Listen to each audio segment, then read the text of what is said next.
എല്ലാവർക്കും നമസ്കാരം. അംബേദ്കർ വോയിസ് വ്ളോഗിലേക്ക് ഏവർക്കും സ്വാഗതം. ഡാമുകൾ പൊട്ടുമോ? ചൂടുപിടിച്ച ചർച്ചയാണല്ലോ. സഹിക്കാൻ പറ്റാത്തത് കുറെ പ്രവചനക്കാര് ഇറങ്ങിയിട്ടുണ്ട് എന്നുള്ളതാണ്.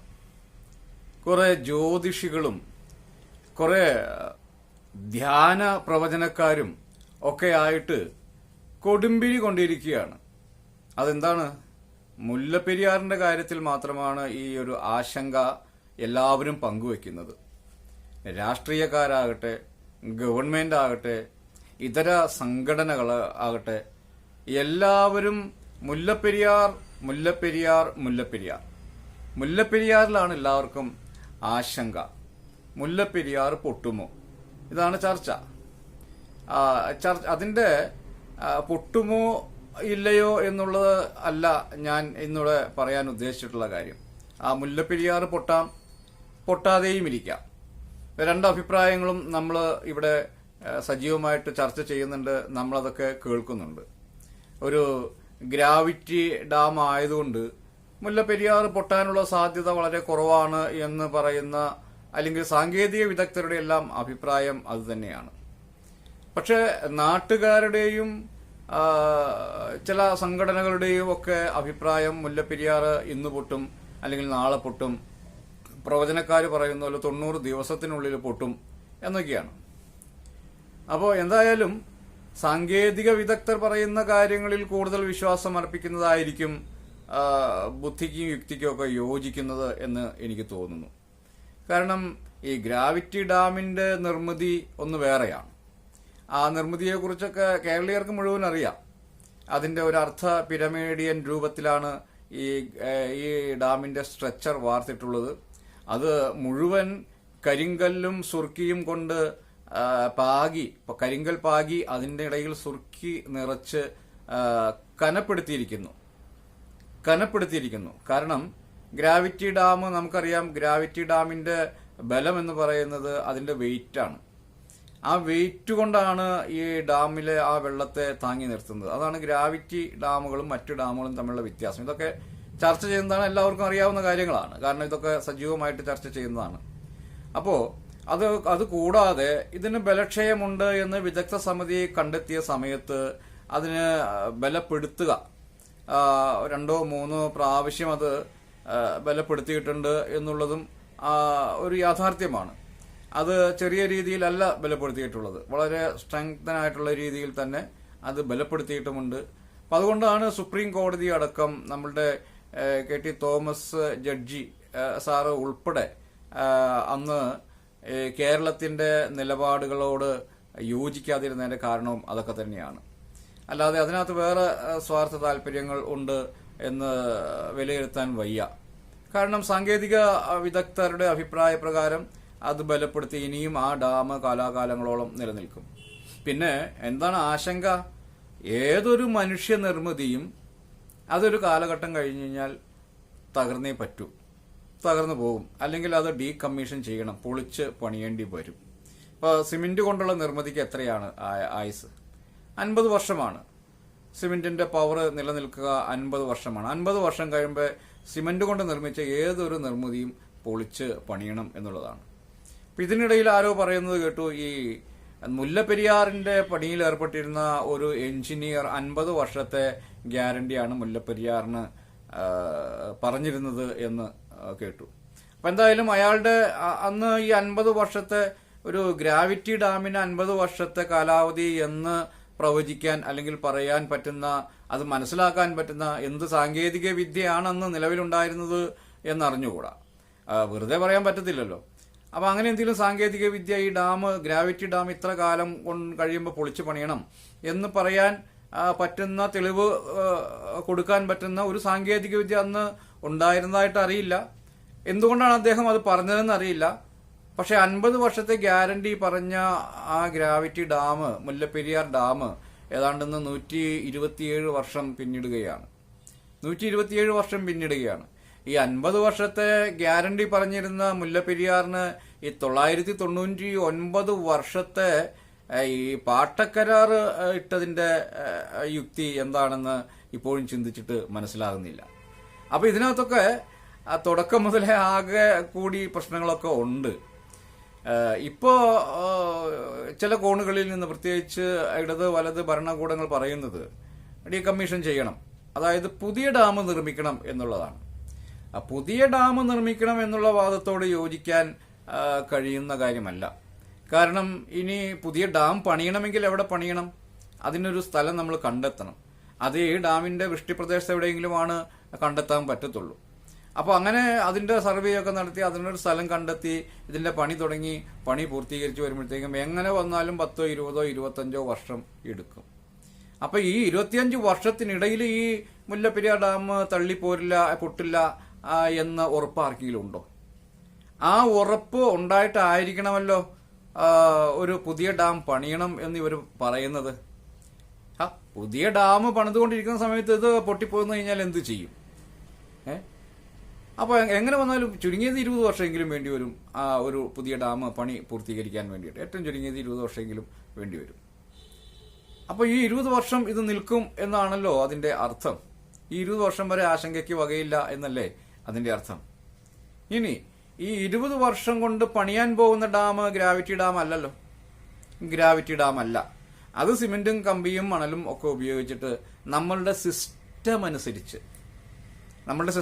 എന്ന് പറഞ്ഞാൽ നമുക്കറിയാം സിമെന്റ് ഉപയോഗിക്കേണ്ട അത്ര അളവിൽ സിമെന്റ് ഉപയോഗിക്കില്ല. ഇപ്പൊ റോഡ് ടാറിംഗ് ആണെങ്കിൽ ആവശ്യത്തിന് ടാർ ഉപയോഗിക്കത്തില്ല. നമ്മുടെ കോൺക്രീറ്റ് നിർമ്മിതികളുടെയൊക്കെ പണികൾ നമുക്കറിയാം. സർക്കാർ കോൺട്രാക്ടർമാരൊക്കെ പണി നടത്തുന്നത് എങ്ങനെയാണെന്നറിയാം. തിരുവനന്തപുരം ജില്ലയിൽ ഒരു ഡാം പണിതതിന്റെ കഥകൾ ഇപ്പോഴും ആളുകൾ മറന്നിട്ടില്ല. കാരണം ആ പ്രദേശങ്ങളിലെ ഒരുപാട് വീടുകളിലേക്ക് ആവശ്യമായിട്ടുള്ള സിമന്റ് ഇവിടെ ഇറക്കിയിട്ട സിമന്റ് ഈ ഡാം പണിക്ക് വേണ്ടിയിട്ട് അൺലോഡ് ചെയ്തിരുന്ന സിമന്റിൽ നിന്നാണ് കൊണ്ടുപോയത് എന്നാണ് പറയുന്നത്. അപ്പൊ അങ്ങനെ ആ പരിസരത്തുള്ള ആളുകളുടെ ആവശ്യങ്ങൾ നിറവേറ്റാൻ കൂടി സിമന്റ് ഉപയോഗിക്കുകയും ബാലൻസ് വരുന്ന സിമന്റ് കൊണ്ടാണ് ആ ഡാം കെട്ടിയിട്ടുള്ളത്. അപ്പോ ഇനിയിപ്പോ ഒരു മുല്ലപ്പെരിയാറിൽ ഒരു പുതിയ ഡാം വരികയാണെങ്കിലും ഇതൊക്കെ തന്നെ ആയിരിക്കുമല്ലോ അവസ്ഥ. അഴിമതി തടയാൻ എന്തെങ്കിലും മാർഗമുണ്ടോ ഈ പറയുന്ന ആളുകൾക്ക്? അല്ലെങ്കിൽ സുപ്രീം കോടതിയുടെ മേൽനോട്ടത്തിൽ ഇത് പണിയുമോ? ഇനി പണിതാലോ? സിമെന്റ് ഈ 20 വർഷം കൊണ്ട് ഒരു സിമെന്റ് ഉപയോഗിച്ചിട്ട് ഈ ഡാം പണിത് കഴിഞ്ഞാൽ ഇതിന്റെ ആയുസ് എത്രയാ? 50 വർഷം.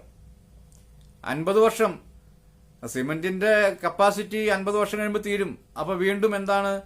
ഇപ്പോൾ നിൽക്കുന്നതിനേക്കാൾ ഗുരുതരമായ ഭീഷണിയായിരിക്കും കേരളത്തിൽ നേരിടാൻ പോകുന്നത്. അപ്പോ എന്താണ് പറയാൻ പോകുന്നത്? വീണ്ടും ഒരു ഡാമിന് സാധ്യത കൂടി ആളുകൾ പറയും. അപ്പൊ 50 വർഷം കഴിയുമ്പോൾ വീണ്ടും എന്ത് വേണം? ഒരു ഡാം കൂടി പണിയേണ്ടി വരും. അപ്പൊ അങ്ങനെ ഡാം പണിത് അപകട ഭീഷണി കൊണ്ട് ഡാം പണിത് അങ്ങ് അറബിക്കടലിൽ വരെ ഡാം പണിത് വെക്കേണ്ട ഗതികേട് വരും. അപ്പോ പുതിയ ഡാം എന്നുള്ള വാദം അശാസ്ത്രീയമാണ്. ആ ഒരു പുതിയ നിർമ്മിതി വരുമ്പോഴത്തേക്കും അതിന്റെ പിന്നിൽ എന്താ പറയുന്നത്, നടത്താവുന്ന അഴിമതി, അതിലൂടെ ഏൺ ചെയ്യാവുന്ന കോടാനുകോടി രൂപയുടെ സമ്പത്ത്, ഇതൊക്കെയാണ് ഇവിടുത്തെ ഭരണകൂടവും ഇവിടുത്തെ പ്രതിപക്ഷവും ഒക്കെ പറയുന്ന പുതിയ ഡാം പറയുന്നതിന്റെ പിന്നിൽ ഒരു ചേതോവികാരം അതൊക്കെ തന്നെയാണ്, അല്ലാതെ വേറൊന്നുമല്ല. ഇതൊക്കെ പച്ച പരമാർത്ഥമാണ്.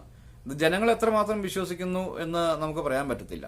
ഇപ്പോൾ ഒരു കേന്ദ്ര സംസ്ഥാന സർക്കാരുകൾ ഒരു പദ്ധതിക്ക് വേണ്ടിയിട്ട് ഇംപ്ലിമെന്റ് ചെയ്യുന്ന അല്ലെങ്കിൽ വകയിരുത്തുന്ന ഫണ്ടിൽ എത്ര ശതമാനമാണ് ആ പദ്ധതിയിലേക്ക് വേണ്ടിയിട്ട് വിനിയോഗിക്കുന്നത്? ബാക്കിയെല്ലാം ഇങ്ങനെ ചെതറി ഇടനാഴികളിലൂടെ പോവുകയാണല്ലോ. ഇതൊരു യാഥാർത്ഥ്യമാണല്ലോ, ഇവിടെ നിലനിൽക്കുന്ന ഒരു യാഥാർത്ഥ്യമാണ്. അപ്പൊ സ്വാഭാവികമായിട്ടും പുതിയൊരു ഡാം വേണം എന്നുള്ള വാദം എന്തിനു വേണ്ടിയിട്ടാണ് എന്ന് ഊഹിക്കാൻ, ആലോചിക്കാൻ അല്ലെങ്കിൽ ചിന്തിക്കാൻ, അതിന്റെ കാര്യങ്ങൾ മനസ്സിലാക്കാൻ പാഴൂർ പടിപ്പര വരെയൊന്നും പോകേണ്ട കാര്യമുണ്ട് എന്ന് തോന്നുന്നില്ല. അപ്പോ പുതിയ ഡാം അശാസ്ത്രീയം തന്നെയാണ്. പകരം ഇപ്പോ നമ്മളുടെ ഈ ശ്രീധരൻ സാറ് പറഞ്ഞ ഒരു ഐഡിയ ഉണ്ട്. എന്തുകൊണ്ടാണ് അദ്ദേഹം പറഞ്ഞ ആ ഐഡിയ? അത് തന്നെയാണ് സുപ്രീം കോടതിയും ഒരു പരിഹാരമായിട്ട് നിർദ്ദേശിച്ചിട്ടുള്ളത്. നമ്മളെ സംബന്ധിച്ച്, കേരളത്തെ സംബന്ധിച്ച് ലക്ഷക്കണക്കിന് ആളുകളുടെ ജീവൻ, തമിഴ്നാടിനെ സംബന്ധിച്ച് ആത്യന്തികമായിട്ട് പറഞ്ഞു കഴിഞ്ഞാൽ അത് തന്നെയാണ് പ്രശ്നം. ലക്ഷോപലക്ഷം ആളുകളുടെ ജീവൽ പ്രശ്നം തന്നെയാണ് അവിടെയും പ്രശ്നം. അവർക്ക് വെള്ളം വേണം, അവർക്ക് കറണ്ട് വേണം. അപ്പൊ ഇതിനൊരു സൊല്യൂഷൻ ഉണ്ടാക്കി കഴിഞ്ഞാൽ തീരാവുന്ന പ്രശ്നമേ ഉള്ളൂ. അതിന് ശ്രീധരൻ സാറ് പറഞ്ഞിരിക്കുന്ന ഏറ്റവും നല്ല മാർഗമാണ് തമിഴ്നാട്ടിലേക്ക് ടണൽ നിർമ്മിക്കുക എന്നുള്ളത്. അപ്പൊ ഭീമമായ ഒരു തുകയും വരില്ല, ഈ ജലത്തിന്റെ ഡാം തകർന്നുള്ള ഒരു ഭീഷണിയും വരുന്നില്ല. ഇപ്പൊ കക്കി ഡാമിൽ നിന്നാണെങ്കിലും മുല്ലപ്പെരിയാറിന്റെ ആ വൃഷ്ടി പ്രദേശത്ത് നിന്നാണെങ്കിലും ഒക്കെ ടർബൈനുകൾ സ്ഥാപിച്ചുകൊണ്ട് തമിഴ്നാടിന്റെ ജല ക്ഷാമത്തിന് പരിഹാരവുമാകും, വൈദ്യുതി ഉൽപ്പാദിപ്പിക്കുന്നതിനും തടസ്സമില്ല. അപ്പോൾ ആ ഒരു പ്രവർത്തനവുമായിട്ട് ഇപ്പോ ഈ ശ്രീധരൻ സാറിന്റെ നേതൃത്വത്തിൽ ഒരു മൂവ്മെന്റ് വരുന്നുണ്ട്. അത് എന്തായാലും ശുഭോദർക്കമായിട്ടുള്ള ഒരു മൂവ്മെന്റ് തന്നെയാണ്. പക്ഷേ ഇതൊന്നുമല്ല പ്രശ്നം. ഞാൻ ഉന്നയിക്കാൻ വന്ന കാര്യം ഇതൊന്നുമല്ല. ഈ സിമന്റുള്ള നിർമ്മിതിക്ക് 50 വർഷമാണ് ആയുസ്. ശരിയാണ്, അത് സമ്മതിക്കുന്നല്ലോ, അത് സമ്മതിക്കുന്നു. അപ്പോൾ മുല്ലപ്പെരിയാറിനെ മാത്രം നമ്മൾ ലക്ഷ്യം വെച്ചാൽ മതിയോ എന്നുള്ളതാണ് എൻ്റെ ചോദ്യം.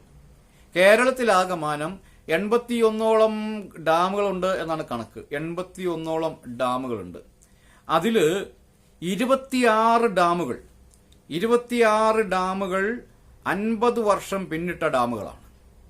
അതിൽ 4 ഗ്രാവിറ്റി ഡാമാണ്. ആ 4 ഗ്രാവിറ്റി ഡാമിനെ ഒഴിവാക്കിയാൽ ബാക്കി 22 ഡാമുകൾ 50 വർഷം പിന്നിടുകയും 60ഉം 70ഉം വർഷം പിന്നിട്ട ഡാമുകളാണ്. പൊളിച്ച് പണിയണ്ടേ?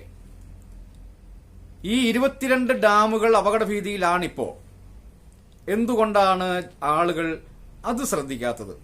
ആർക്കും ഒരു പരാതിയുമില്ല. 50 വർഷം മാത്രം ഗ്യാരണ്ടിയാണ് സിമന്റ് കമ്പനികൾ കൊടുക്കുന്ന സിമന്റിന്. 50 വർഷം കഴിഞ്ഞ് 22 ഡാമുകളുണ്ട്. കേരളത്തിലും നിലനിൽക്കുകയാണ് ഭീഷണി ഉയർത്തിക്കൊണ്ട്. എന്താ ഈ 22 ഡാമുകൾ പൊട്ടിപ്പോന്നു കഴിഞ്ഞാൽ ഇവിടെ നാശനഷ്ടങ്ങളൊന്നും ഉണ്ടാവില്ല എന്നാണോ ഈ ഒച്ചപ്പാടുണ്ടാക്കുന്ന ആളുകളും ഇടത് വലത് ഭരണകൂടങ്ങളും പറയുന്നത്?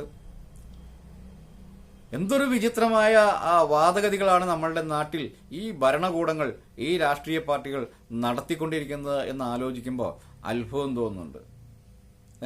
അടുത്ത 5 വർഷത്തിനുള്ളിൽ 10 ഡാമുകൾ കൂടി 50 വയസ്സ് പൂർത്തിയാകും. 50 വയസ്സ് കഴിയും അടുത്ത 5 വർഷത്തിനുള്ളിൽ. അപ്പൊ 5 വർഷം കഴിയുമ്പോൾ 22 ഡാം എന്നുള്ളത് എത്ര എണ്ണമായി? അപ്പൊ ഇത്രയും ഡാമുകൾ അപകട ഭീഷണിയിൽ ഇവിടെ നിൽക്കുകയാണ്. അല്ലാതെ കാലാവധി കഴിഞ്ഞ് പൊളിച്ചു പണിയേണ്ട, ഡീകമ്മീഷൻ ചെയ്യേണ്ട സാഹചര്യത്തിൽ നിൽക്കുകയാണ്. ഇതിന്റെ ഇത്രയും ഡാമുകൾ, 22 ഡാമുകളിൽ നിന്നുള്ള ജലം പൊട്ടി പുറപ്പെട്ടു പോന്നു കഴിഞ്ഞാലത്തെ അവസ്ഥ എന്താണ്? അപ്പൊ ഇവിടെ ഒരു മുല്ലപ്പെരിയാറിന് വേണ്ടിയിട്ട് ഇമാതിരി ഒച്ചപ്പാടുണ്ടാക്കുന്നവർ ഈ 22 ഡാമുകൾ, സിമന്റ് കൊണ്ട് നിർമ്മിച്ച ഡാമുകൾ, അതിന്റെ കാലാവധി കഴിഞ്ഞു എന്നുള്ള വിവരം ഇത് പുറം ലോകത്തോട് പറയുന്നില്ല, ആരോടും പറയുന്നില്ല, ആരും മിണ്ടുന്നുമില്ല. അപ്പോ ഈ ഒച്ചപ്പാടും ഈ മനുഷ്യനെ വെറുതെ ഭീതിപ്പെടുത്തുന്ന, ഭയപ്പെടുത്തുന്ന, കുഞ്ഞുമക്കളുടെ മനസ്സിൽ അഗാധമായ ഭീതി കോറിയിട്ട് അവരുടെ വ്യക്തിത്വത്തെ പോലും അത് ബാധിക്കും. ഈ ഭയപ്പാട് അവരുടെ പഠനത്തെ അത് ബാധിക്കും. കേരളത്തിൽ അതിന്റെ താഴ്വാരങ്ങളിൽ താമസിക്കുന്ന കുട്ടികൾ, അവരുടെയൊക്കെ മാനസികാവസ്ഥ എന്താണ്? ഇത്രമാത്രം ഭീതി പരത്തിക്കൊണ്ട് വലിയ പ്രചരണ പരിപാടികൾ സംഘടിപ്പിക്കുന്നതിന്റെ ഉദ്ദേശം എന്താണ്?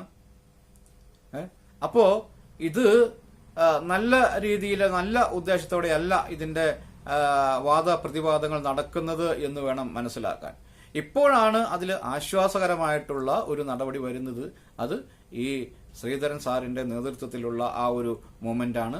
ആ മൂവ്മെന്റ് ശ്രീമാൻ തൃശൂരിന്റെ MP ശ്രീ സുരേഷ് ഗോപിക്കും അക്കാര്യത്തിൽ വലിയ പങ്ക് ഉണ്ട്. അതുകൊണ്ട് അദ്ദേഹത്തിന്റെയും ഈ ശ്രീധരൻ സാറിന്റെയും പ്രവൃത്തി അതിനു വേണ്ടിയിട്ട് കേരള സമൂഹം ഒറ്റക്കെട്ടായിട്ട് നിൽക്കുകയും അവരുടെ സംരംഭത്തെ വിജയിപ്പിക്കാൻ ആയിട്ടുള്ള എല്ലാ സപ്പോർട്ടും എല്ലാവരും കൊടുക്കണമെന്ന് അഭ്യർത്ഥിക്കാൻ വേണ്ടി മാത്രമാണ് ഞാൻ ഇന്ന് ഇങ്ങനെയൊരു വീഡിയോയുമായി വന്നിട്ടുള്ളത്. കേരളത്തിന്റെ കലാകാലങ്ങളായി നിലനിൽക്കുന്ന ആ ഒരു ദുരന്ത ഭീതി എന്നേക്കുമായി കേരളീയ മലയാളികളുടെ മനസ്സിൽ നിന്ന് തുടച്ചു നീക്കുന്നതിന് വേണ്ടിയിട്ടുള്ള ഒരു വലിയ പരിശ്രമത്തിന് നിങ്ങളേവരെയും നിങ്ങളേവരും പങ്കാളികളാകണം എന്ന് വിനീതമായി അഭ്യർത്ഥിച്ചുകൊണ്ട് എൻ്റെ ഈ വാക്കുകളെ, എനിക്ക് പറയാനുള്ള കാര്യത്തെ ഞാൻ ഇവിടെ ഉപസംഹരിക്കുകയാണ്. എല്ലാവർക്കും നന്ദി, നമസ്കാരം.